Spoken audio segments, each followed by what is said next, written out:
I hope you all are excited to be here today. I know I am, and we have a really great program for you. My name is Lisa Campbell, and I'm the Dean for Workforce Development here at Butler County Community College.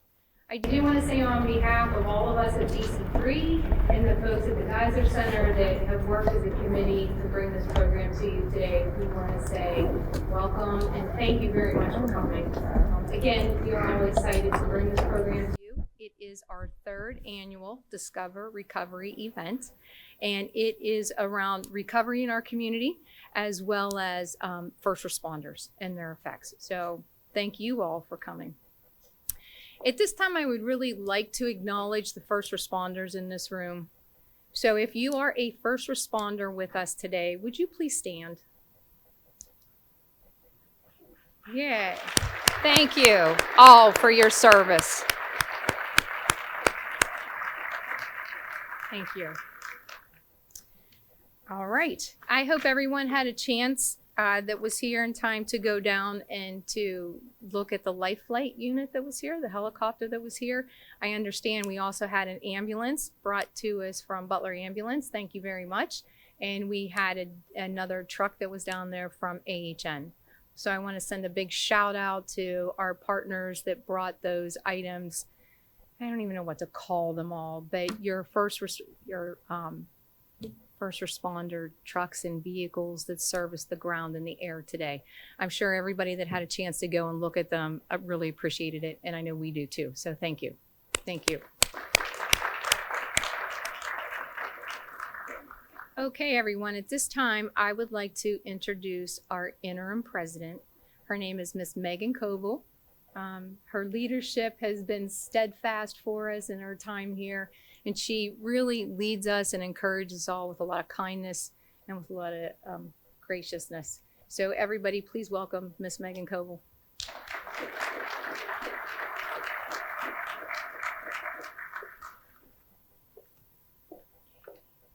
Good morning, everyone, and thank you, Dean Campbell, for kicking us off today.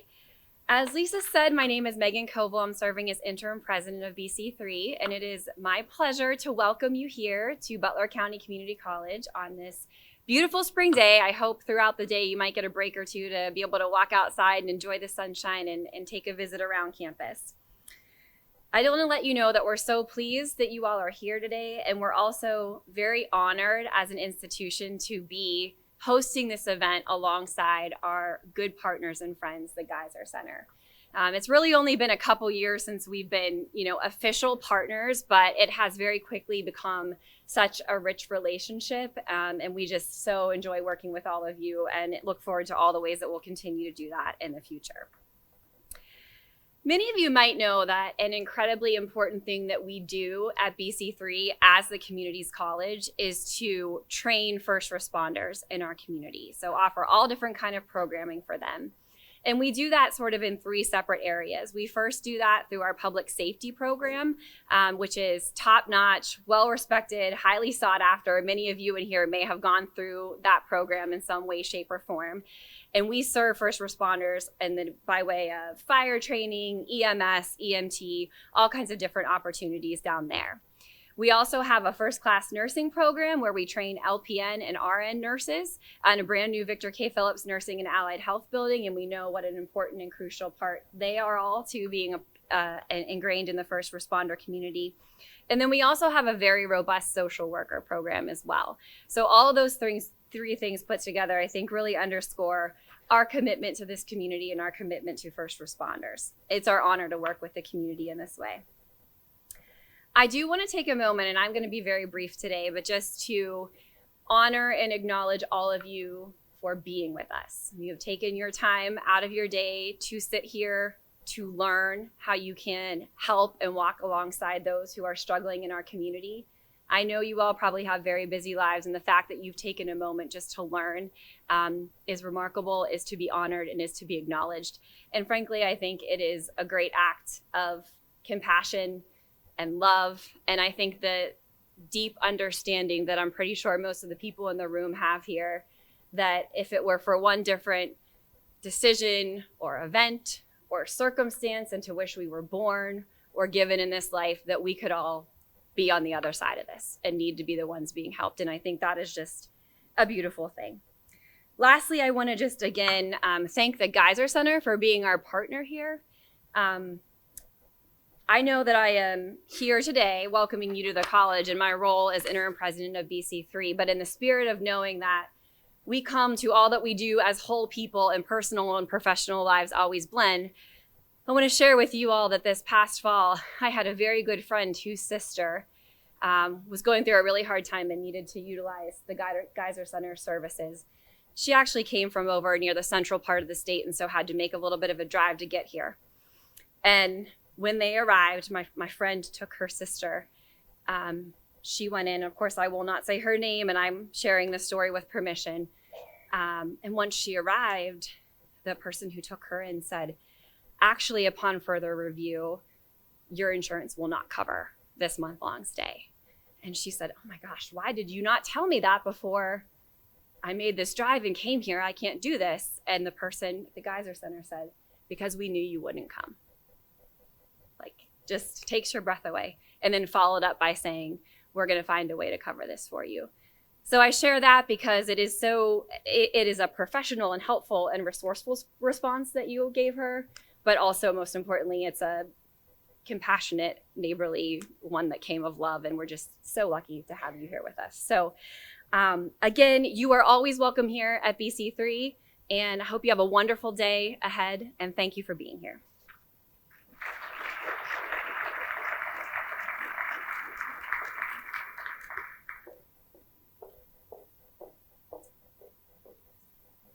All right, everybody. I have a few housekeeping details that I have to go over before we start this program. First off, I want to say that we have some really great vendors here today. And if you haven't had a chance to stop by any of the tables and visit, please do. We have our county services and we have EMS services here. And please, these folks took their time to come up and share what they do. And I hope you all will stop by and say hello. And vendors, thank you for coming. Thank you all for being here today. The restrooms, importantly, if you're not familiar with our building, restrooms are on this level in the back as well as our lower level, right at the bottom of the stairs. This building does have 2 floors, again, if you're unaware, and we will be utilizing both floors for our presentation today. Before I talk about the breakout sessions, I also want to jump back and go to the CEUs. If any of you are interested in CEUs today, the ladies, when you registered, should have asked that. But if by chance you didn't check the box on registration and you are interested in receiving CEUs for your profession, there are index cards on your tables. And we just ask that you provide your name, email address, and phone number. And I promise you, we're not going to call you unless, of course, we can't read your email address. So we will pick those up at the end of the event, and we'll make sure to get you your certificates in 1 to 2 weeks. So now I want to talk about the breakout sessions a little bit. On your tables is our handout, our agenda for today, as well as pink sheets that talk about the breakout sessions and where they will be located. Now, we have a packed agenda, so it's important that I share this with you so we can just keep things moving. So you will see new drug trends in the county is going to be located up here on this level, the upper level. And that presentation will be provided by Detective Tim Fennell. He has some of his items here.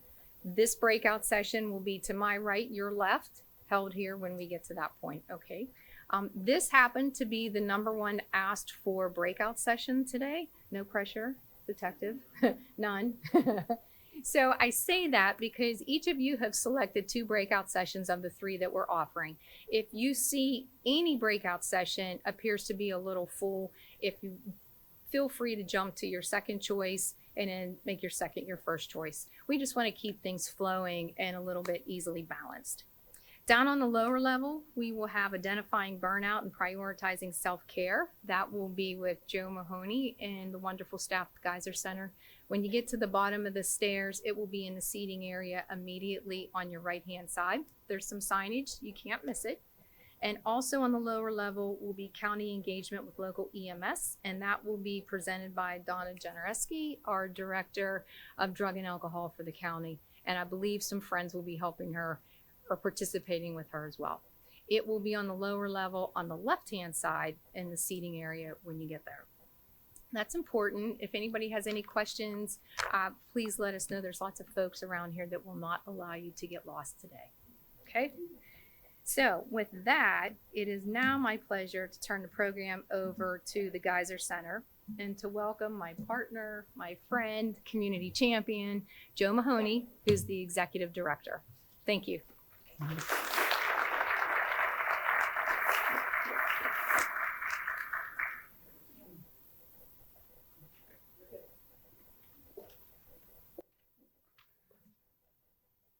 Welcome, everybody, and thank you, Lisa and Megan, for the warm welcome and for always being so generous and gracious with your space and your time.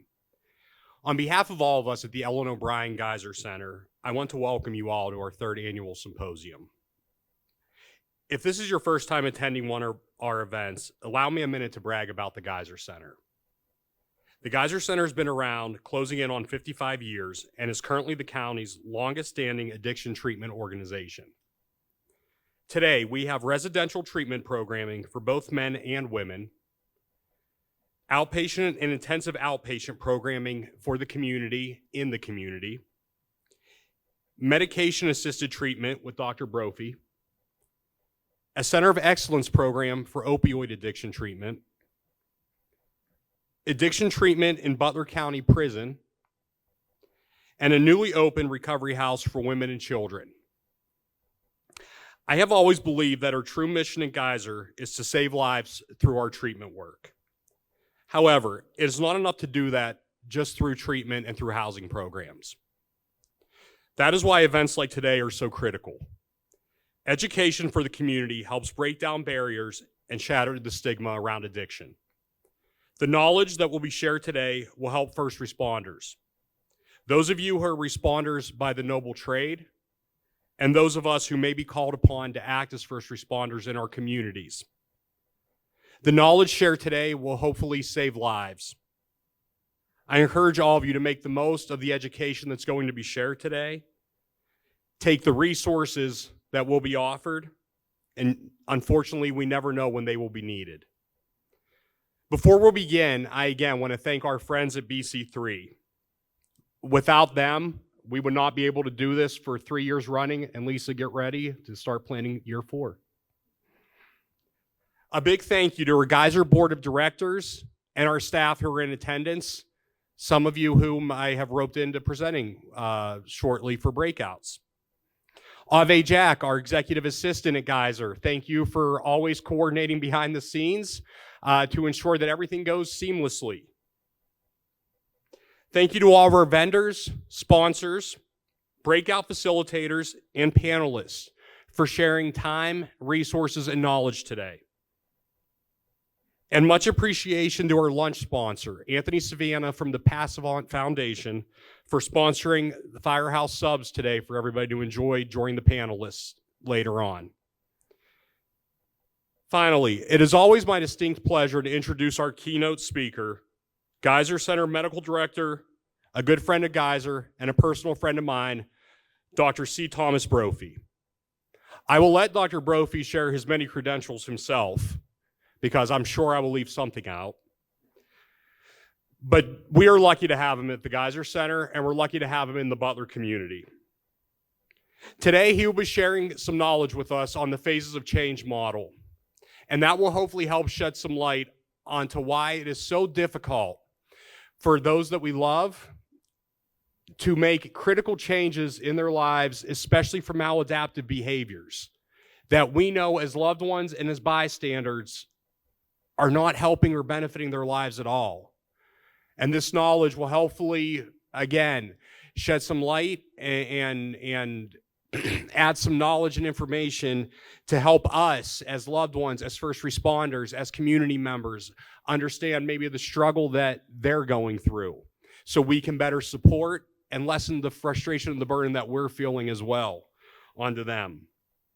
So please join me in welcoming Dr. Brophy.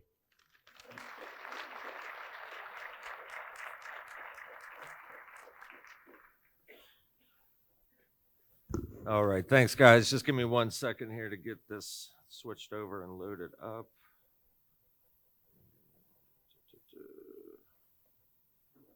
Okay, we're good. As many of you know, I walk around, so I'm going to switch over to this mic. I'm really excited to be here today, and I thank all of you guys for being here today. It's so great to see this crew of people here. Not only do I see people from the Geyser Center in the treatment world, I also see people from AHN, I see people from UPMC. I've worked for all of those organizations. My background is I'm board certified in emergency medicine and addiction medicine. So even a lot of this pre-hospital stuff, the EMS stuff, I've spent hundreds of hours. I was an EMT through the University of Pittsburgh as a resident AGH. I spent a lot of time on those helicopters. And so, you know, even in my personal life, like I do firearms training, I'm always with law enforcement people, like these are my people. So harm reduction is something that I talk a lot about because I think when you understand it, you understand why it's so important to embrace. And this is our third symposium here at BC3. The first year we focused on the neuroscience of addiction. The second year we focused on treatment, and now harm reduction is the perfect thing to follow through, because if you understand harm reduction, you understand a lot of the barriers, and you understand why it's so important to embrace harm reduction. So what is harm reduction? Well, the formal definition, as it's related to substance use disorder, as you can see here, is efforts aimed to reduce the harm associated with drug use. And that's done through a variety of evidence-based health interventions, which we're going to go through here today. But harm reduction is something that, as a society, like we all embrace it. We just embrace it in different forms. So this is harm reduction that's not related to substance use disorders, but even things like seat belts and sunscreen, you know. Is it wise to get in a metal box and go 80 miles an hour down the highway with other cars within 12 inches of you? Probably not the ultimate safest thing. So what do? We reduce harm by having things like seatbelts and airbags and things that are going to protect that person if they do happen to have a bad outcome, right? Sunscreen, same sort of thing, right? You go out in the sun, it's like, yeah, there's some health benefits there, but there's also some risk with melanoma.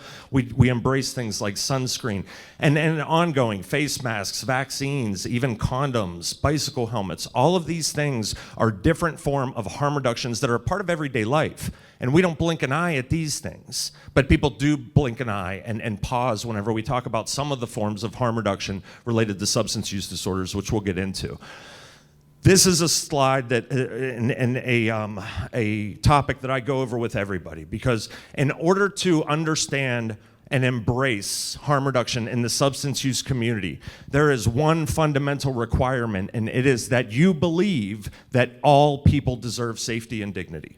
If you don't believe that, if you're one of those people, and I meet them in the EMS community, you know, they're like, oh, those people just need to overdose and die. You know, they just need to weed themselves out of Darwin evolution and all those kind of things. Like, if that's your stance, then you're probably not educated on the neuroscience of addiction, and we'll cover a little bit of that briefly, but it's going to be very hard for you to embrace harm reduction if you are still kind of at that obstacle. So we'll go through a little bit of that as we go. Despite abusing substances, there's many things that we can still keep these people safe from, okay? And that starts with things like infectious diseases. So having needle exchange programs and things that keep them from passing hepatitis C and HIV throughout the community. Treating wounds from injection site cellulitis. We're seeing a lot of this with xylazine. Preventing drug contaminants from getting into the wrong people, particularly people who may be experimenting with cocaine, right? A lot of times fentanyl ends up in that cocaine, so we have things like fentanyl test strips, and now they're coming out with these xylazine test strips for similar reasons. Preventing overdosing, Narcan, so we're going to talk a little bit about all of this stuff, but we can also protect them from poor treatment from their community peers, protect them from adverse outcomes, and protect them from limited access to treatment and healthcare support. And I'll explain a little bit of that as we kind of go. So why do we have to embrace harm reduction? Well, the biggest reason is because we are up against two very big obstacles whenever we're trying to treat someone, when we're trying to get somebody who's struggling with substance use disorder, and we're trying to get them to stabilize in their recovery. And these are those two big obstacles. Number one has to do with human psychology, and that's the phases of change. I'll explain what I mean in a moment. And the second big obstacle is the neuroscience of addiction, the way our neuroanatomy works. And I'm going to cover that briefly because some of you have seen those slides before, but it's really important to understand. These are the phases of change as it relates to human psychology. You academics out there will recognize this is the Prochaska and Di Clemente model. What the phases of change say is that for human behavior, no matter what change you want to make, say you want to go on a diet, say you want to start being better with your finances, say you want to start being a better spouse or a better father, whatever it is, like if there's changes in your life that need to be made, we know through study and research and evidence-based practices that every brain is somewhere along this cycle of the phases of change. And this is important. It starts with pre-contemplation. Pre-contemplation is basically, I don't have a problem. I don't know what you're talking about. In other words, denial, right? It's very hard to make progress in treatment when someone is in that phase of change. That's the main phase that we need to embrace harm reduction, because they're not quite ready from a psychological standpoint to make steps towards treatment and improvement. Then you get to contemplation. Okay, contemplation is, okay, maybe I have a problem. You know, they're thinking about making changes. Okay, maybe this carrying this extra weight is bad for my health. Okay, maybe the way I spend is bad for my future and my finances. But they're not quite making any changes yet. They're just sort of getting to that understanding, and the denial is starting to fade a bit. Then you get into preparation, action, maintenance, and they put relapse on here too, because all behavior where we are trying to change something effectively follows this, and the idea is that you kind of spiral upward, okay? So as time goes on, you spend less and less time in pre-contemplation, contemplation, preparation, and you're spending more time in action and maintenance. And truly, that person could relapse anywhere along that line. And, you know, if they relapse on their weight loss journey, doesn't mean that that's the end of the need for change, right? Like you try and get them back on that psychological phase of change. But when they're in pre-contemplation, it's very difficult, and that's why we're going to talk more about harm reduction. But we also need to talk about that second big obstacle that makes harm reduction so important, and that is the neuroscience of addiction. So I'm going to go through this pretty quick because some of you guys have seen this slide before, but when we look at drugs, when we look at any substance that's abused, and we tag that drug with a little radioactive isotope, and we do functional MRIs, and we watch where it goes, this is where it goes. It all goes to the limbic system. That's important to understand because your limbic system is normally what's keeping your brain and your behaviors driving towards the things that keep you alive, right? I call it the caveman brain because it's such an old part of our brain. This is what we think about when we think about cavemen. They're constantly being driven toward food, water, sex, shelter, and safety. Because you understand from Darwinian evolution that any creature that doesn't have some form of these things is not going to be around for very long as a species, right? So if you don't have some form of nourishment for humans, it's food and water, then you can't convert ATP to ADP. You cannot basically make any kind of energy. Your cells can't function. If you don't have some form of passing on your genes, for humans, that's sexual reproduction. For other creatures, it's asexual reproduction, mitosis, meiosis, cell division, all these things that we teach in biology. Point is, if you're not passing on your genes, you're the end of the line for your species, right? And then things like safety and shelter, not just from, you know, cold weather and storms, but predators in your environment and all these kinds of things. And the reason this is important because when drugs get involved, we've all seen this, especially people in the healthcare community, what happens? Well, those people will forego food, water, sex, shelter, safety. Right? Because their limbic system has now been hijacked by the dopamine that it's getting from that drug use. And they will pursue that drug over everything else. But there's another really important part of it, and that's the neuronal hierarchy. You know, when you look at this slide, you see all the green clusters here, but you don't see many here. And that's important to understand because that's your prefrontal cortex. And your prefrontal cortex is where all of your intelligence comes from. Well, what neuronal hierarchy tells us is that the old parts of the brain will always overpower and bypass the new parts of the brain when their needs are not met. And this is what happens with addiction, right? I'll give an example that I often give to people when I'm teaching this. I've taken a few drinks from this water, right? Nobody really cares that I have water up here, but you would actually die if you went 3 days without water. So why don't you care about my water? You don't care about it because you're hydrated, right? You've had something to eat or drink in the past 24 hours. But what if you didn't? What if we were trapped in this room for 4 days? Well, the truth is your behavior would change significantly. You would no longer be able to listen to this lecture, and in fact, you would plot my murder for that bottle of water. And it sounds dark, but they've studied this. You would actually get with people who either look like you, talk like you, study the same religion as you, play the same sport as you. Doesn't matter. That tribalism part of your brain knows that you're more likely to survive in numbers. So you would identify the people in the room. Even if I put you in a room full of strangers, you would gravitate towards the ones that you have something in common with, because your brain knows, okay, well, the four of us are more likely to survive. You distract them, you hit them on the head, you grab the water, right? That's neuronal hierarchy. And when your limbic system is in overdrive, you can't talk yourself out of that. It would be like somebody who's stumbling out of the Sahara Desert with 3 or 4 days with no water, and you're like, don't worry about this. I'm just taking a sip. You go sit over there and listen to Dr. Brophy talk. They're not going to be able to do that, right? And neuronal hierarchy goes even further than this. If this guy is obsessed with my water and he wants to kill me, well, this is dark, right? But I can engage an even older part of his brain, his reptilian brain, by taking the oxygen away. That's where your brain stem is monitoring your minute-to-minute survival, your respiratory rate, your heart rate, your blood pressure, literally the things that are keeping you alive on a minute-to-minute basis. And so this is why you can't talk somebody out of addiction, right? Like in that moment, they can use their prefrontal cortex. They can use that smart part of their brain, and they can say, you're right, I don't want to keep doing this. But when they leave that room and go out in that community and their brain gets further and further away from having that substance in it, they will tell you the same thing. I don't know what happens. I just go on autopilot. I can't stop myself until I use. That is very powerful neuroscience, right? And this isn't Dr. Brophy's theory. Like, we now have the science to see this stuff. We can scan people on functional MRIs. We can see the disease in their limbic system. So this is why harm reduction is so important. So let's get back on track with it. In the world of substance use disorders, harm reduction comes in many, many forms, okay? And this is just some of them. Free needle exchange programs, safe injection sites. That's where you go and it's staffed with nurses and Narcan, and they can actually monitor you to make sure you don't die during your drug use. Fentanyl test strips.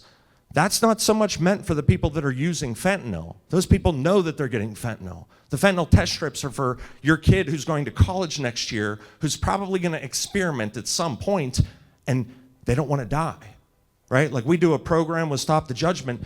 Stop the Judgment, their daughter took one Percocet that happened to be laced with fentanyl, and she died at 20 years old. And this is happening like all over the country, as many of you guys know. Naloxone kits in training, what a lot of our EMS and first responders know very much about.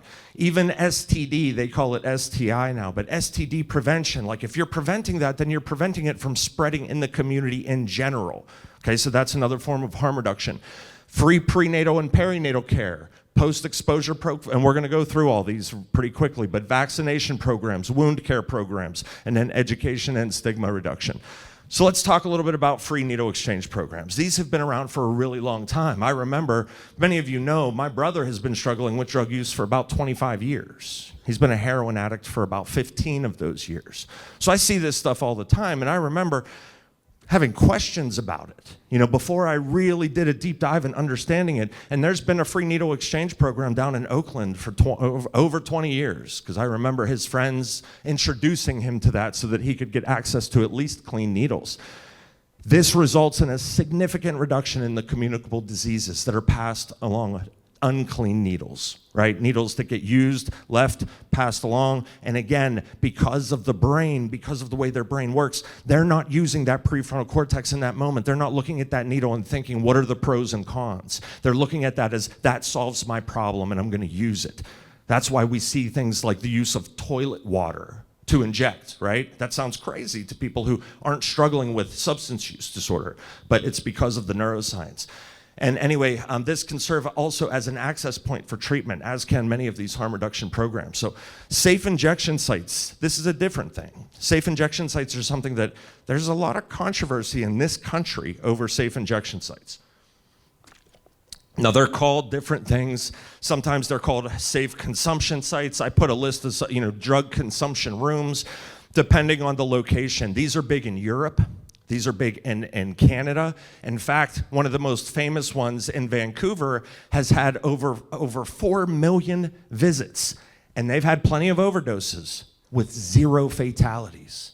And what's most interesting about these is that a lot of these people, they say 15 to 20% of these people eventually, as they develop trust, as they see that they're not being judged, as they see that this isn't a place where there's stigma, they actually reach out and ask for help. So it's an access point for whenever they move from pre-contemplation to contemplation. Okay, maybe I need help. Maybe these people can help guide me in the right direction. Does that make sense to everybody? Okay, good. These are pictures actually of the one. This is the one in Vancouver. This is another one. I believe this one was in the UK. As you can see, they have little cubbies, you know, for people to use, and they have staff. They have a little nurses station here. This is a different one. This, I think, actually was the one in New York. They put one in Manhattan briefly. They tried to put one in Philadelphia. There was a lot of controversy around it. You know, they tried to put one in San Francisco. There was a lot of pushback around it. So again, in our country, this is a very controversial thing because, and I understand that, people don't want a safe injection site like next to their kid's school, you know, or something along those lines. But there is still use and utility in having these facilities, and they are important to embrace. Fentanyl test strips, we talked a little bit about those, and again, that's more for the non-opioid drug users so that they can actually test the substance that they're about to experiment with, and especially if that substance is cocaine, ecstasy, MDMA, Molly, any of those things that come in powder form, because fentanyl makes it into those powders, and you can't tell, you know, unless you have the test strips. These are examples of fentanyl test strips. You basically have to put a little bit of the substance and combine it with some sterile water, and then the lines tell you if it's positive or negative. Naloxone training kits. I mean, when it was first sort of, there was the uproar of the opioid epidemic. They're like, oh my God, 72,000 people died in the past year. And this was back in like 2016. That's more people than we lost in the entire Vietnam War. And everybody was just shocked by the numbers because it was the result of all of those OxyContin prescriptions becoming heroin users, a result of all of those pain clinic patients becoming heroin users, and a result of all the heroin that was just flooding the country through both Mexico and the Middle East. So naloxone is the reason why. This was when, I believe it was Trump during his first presidency, when he made the opioid epidemic national emergency. Well, they started putting Narcan everywhere. Every first responder had it. It was in every school. It was in every airport. And we saw a reduction in those deaths. They went from around 72,000 down to around 60,000. And some people cried success and yay, we figured this out. We didn't figure anything out. We just embraced harm reduction, and it was keeping people alive. But since then, because the opioid epidemic has continued to grow and because fentanyl has changed everything, we're now at double that number. Every single year when we look at the previous 12 months, that number climbs of how many people we're losing to overdose. And Narcan is really important for non-drug users as well. We had a school resource officer not that long ago that had just inspected a locker and a vehicle and then was brushing off his Kevlar vest, and he aerosolized some fentanyl. And that fentanyl landed in his nair, his nose, his nostril, and that big 255-pound MMA fighter hit the ground like a sack of potatoes. And thankfully, someone had Narcan around.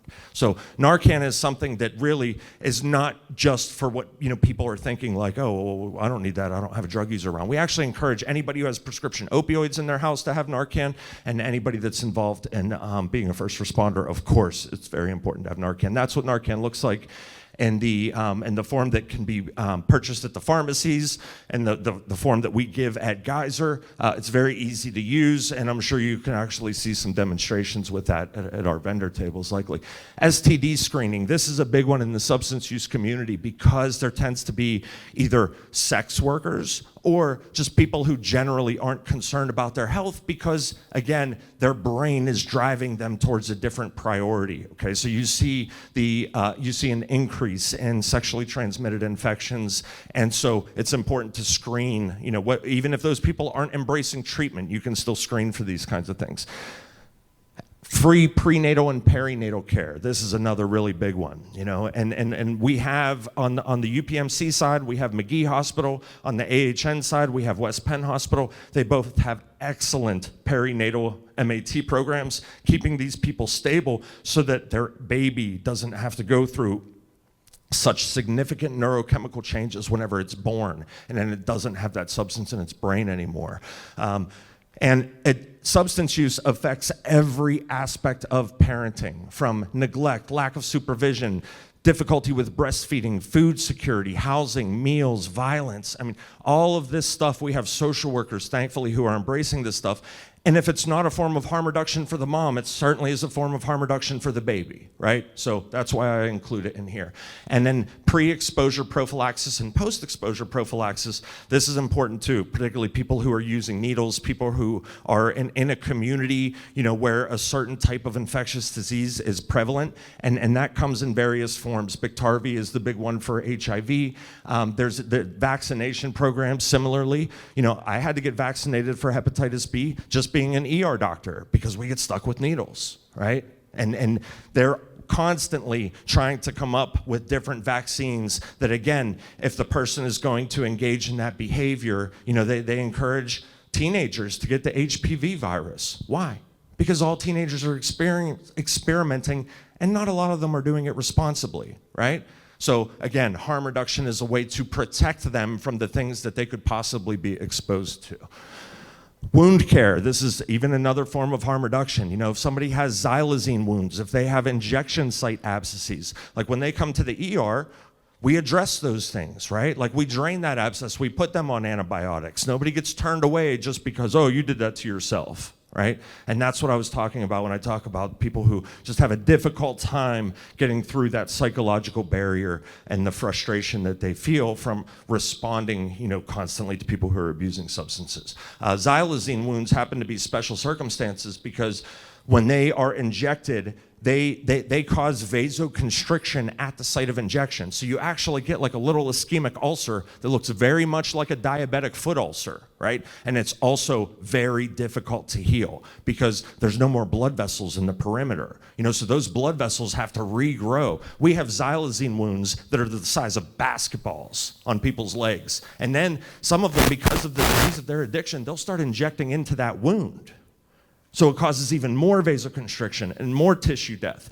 Those wounds are very difficult to heal and get back on track. But thankfully, partnering with wound centers like at Butler Hospital and things like that, we're always sharing education. What's working best for these wounds? And again, reducing the harm for these people so that doesn't lead to a limb amputation. Many of you may have seen the Wall Street Journal a couple months ago said, we are seeing a dramatic number of amputations just because of the xylazine wounds, okay? So stigma reduction is always a form of harm reduction, because if you reduce stigma, if you teach people what's actually going on with the neuroscience of addiction, well, then they're going to even treat those people better, because they're not going to have that same frustration and even hatred sometimes.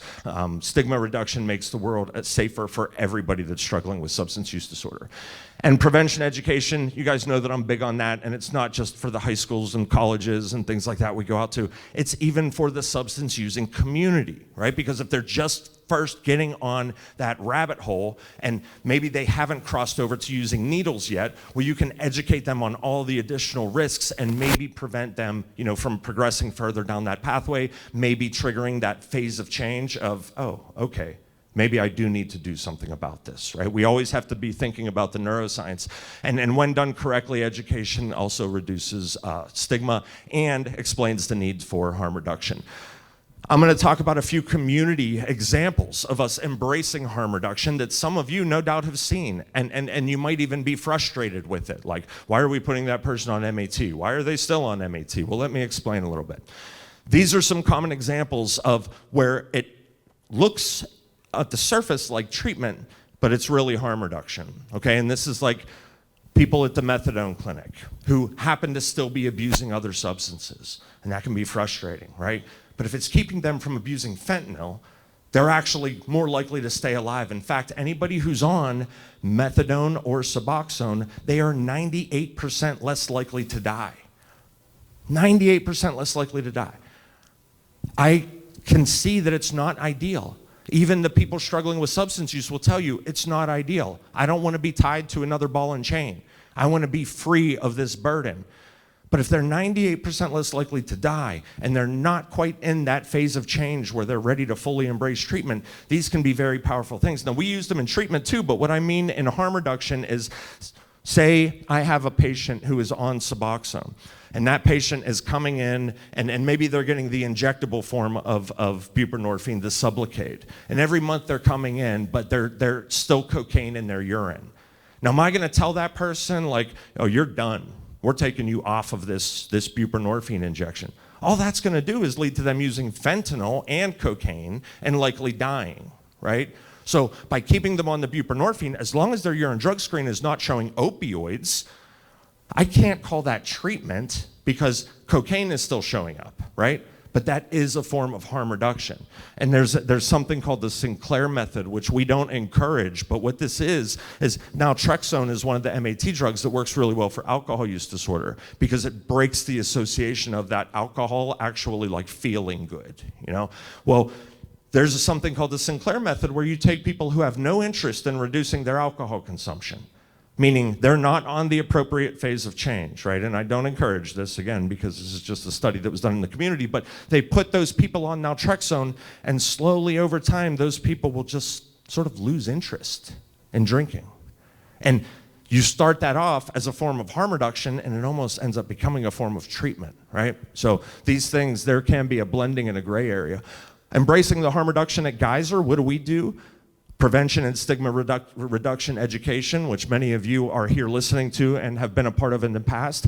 Meeting the clients where they are. You know, I had a client that came in just this past week and could barely participate in his intake physical. He was crying, his neurochemistry was a mess. Do you think we say, get out of here, come back when you're ready? No, of course not. Like, we meet them where they are. We meet them with compassion. We meet them with empathy, and that is part of harm reduction. Educating people on the communicable diseases and how they can reduce their risk of contracting those communicable diseases. Screening and treatment, we use central outreach. They come in every 2 weeks, and they'll test anybody who wants tested for things like Hep C and HIV and all that sort of stuff. And a lot of the jails are using them as well. MAT support, we talked a little bit about that. Nicotine replacement products, xylazine wound care. We use Adagio Women's Health for female pelvic exams, STD screening, and education. These are all different ways that we embrace it. And so my summary on harm reduction, I think I'm gonna make it in time for our breakout sessions, which is great. And by the way, if anybody has any questions, we're gonna do the whole panel thing in the Q&A at the end, so please save your questions. We look forward to them. But harm reduction summary, it is a critical component of the compassion of meeting that person where they are. It comes in many different forms, including forms outside the world of substance use that we all embrace every single day. We may just not realize they are forms of harm reduction. Harm reduction benefits the overall health and wellness of the entire community. Less people dying is a good thing. Less people spreading communicable diseases is a good thing. Less people needing amputations for a wound is a good thing, right? So this is good for the entire community. It also significantly reduces the costs of the lifelong health care of that individual, right? Because if they do get those xylazine wounds, if they do get HIV, if they do get hepatitis C, if they do get any of these things that we work to prevent, then they are going to have a lifelong cost associated with that. And it increases the safety and dignity for the patients, right? Like, harm reduction is, again, going back to that belief that every single person, every human being deserves safety and dignity. And it shows that what they have done, what their actions are, does not define who they are. That's a difficult thing for a lot of people to kind of understand and accept. But hopefully by understanding the neuroscience of it, you understand that that behavior, that doesn't define that person. All of us, our worst behavior does not define us, right? So that's an important thing, and depends very much on their phase of change. And 3 minutes before time to wrap up. So I appreciate you guys. You guys have been wonderful. I believe we'll be breaking for the breakout sessions here shortly. Afterwards, we'll do the panel discussion. We'll have some folks up here. If you guys write some questions down, we'll answer those. If people are shy and don't write questions, then we'll come up with something good to talk about. So thank you so much. I appreciate you guys all being here.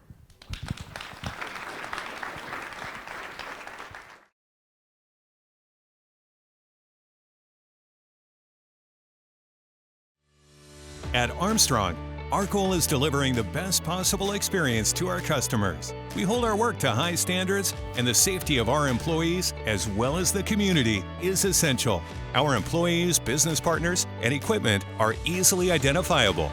We strive to be as unintrusive as possible, restoring public and private property to the way we found it. Because at Armstrong, it's not just about getting the job done. It's about doing it right and doing it safely. What you doing? I'm gonna fix that toilet. A sledgehammer.